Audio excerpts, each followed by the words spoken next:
In an apparent ending to weeks of intense speculation, the White House confirmed Friday that President Donald Trump will be leveling aggressive tariffs this weekend on major U.S. trading partners.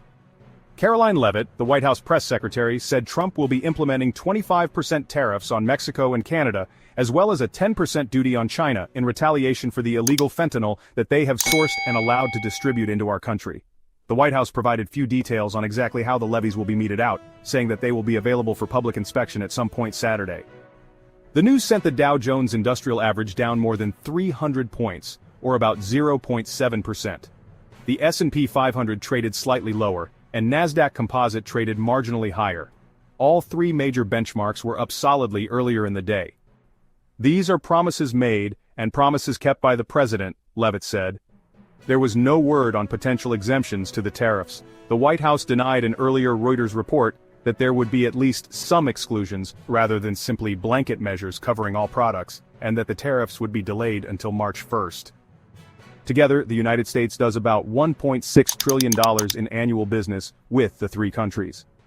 Trump is seeking to use the tariffs as both bargaining chips and methods to affect foreign policy changes, specifically the immigration and drug trade issues. We've got the Super Bowl coming up, and eerily, the amount of people that fit in the New Orleans Superdome are almost exactly equal to the number of people dying every year here in America from fentanyl, and that comes from China and Mexico. Trump trade advisor Peter Navarro told CNBC in an interview earlier Friday, "This is why we have these kind of discussions."